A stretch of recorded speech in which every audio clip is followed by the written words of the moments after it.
Hello, Professor. I'm Lori Stinson, and for this assignment, I have chosen the speech given by Ronald Reagan on January 28th, 1986. He gave this speech after the tragic loss of a civilian and fellow astronauts when the Challenger blew up in space. I believe it was 1 minute and 30 seconds after launch. It was the largest space disaster in United States history at that time, the largest loss of life. And one of the people aboard was a school teacher, and that was the first time a civilian had been aboard. I was in about the 6th grade, and my teacher was actually a finalist to be on that flight. So we watched it live in my 6th grade science class. And I think that's why I chose it. It's personal to me. I watched it happen. My teacher could have been aboard that. And it was probably the first American tragedy that I truly can say I completely remember, and remember how my parents and the adults around me reacted and felt. So I'll proceed to give the speech that Ronald Reagan gave, which in my opinion is one of the best speeches ever given after a tragedy. Ladies and gentlemen, I'd planned to speak to you tonight to report on the State of the Union, but the events of earlier today have led me to change those plans. Today is a day for mourning and remembering. Nancy and I are pained to the core by the tragedy of the shuttle Challenger. We know we share this pain with all of the people of our country. This is truly a national loss. 19 years ago, almost to the day, we lost 3 astronauts in a terrible accident on the ground. But we've never lost an astronaut in flight. We've never had a tragedy like this. And perhaps we've forgotten the courage it took for the crew of the shuttle. But they, the Challenger 7, was aware of the dangers, but overcame them and did their jobs brilliantly. We mourn 7 heroes: Michael Smith, Dick Scorby, Judith Resnick, Ronald McNair, Ellison Onoska, Gregory Jarvis, and Krista McAuliffe. We mourn their loss as a nation together. For the families of the 7, we cannot bear, as you do, the full impact of this tragedy.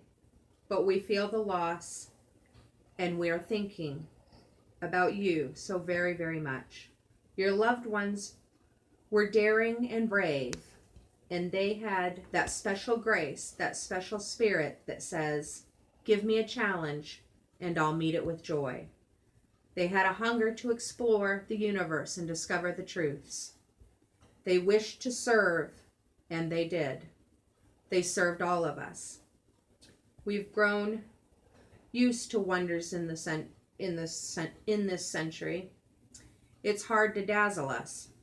But for 25 years, the United States space program has been doing just that.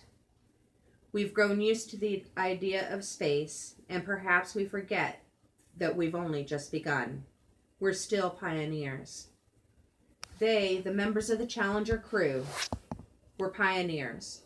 And I want to say something to the school children of America who were watching the live coverage of this shuttle's takeoff. I know it is hard to understand, but sometimes painful things like this happen.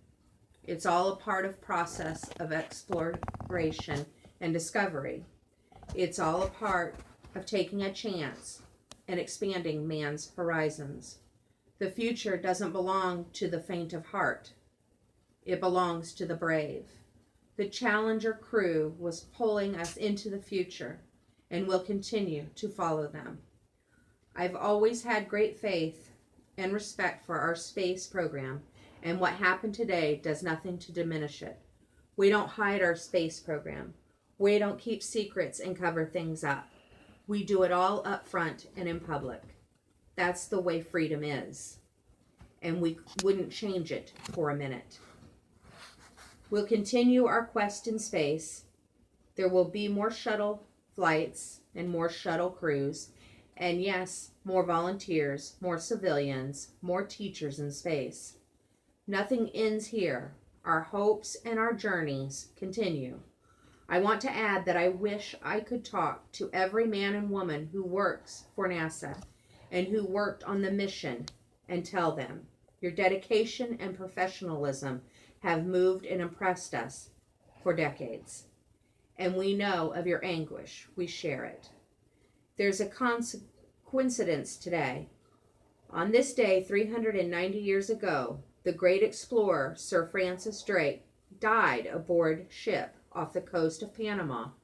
In his lifetime, the great frontiers were the oceans, and a historian later said, he lived by the sea, died on it, and was buried by it.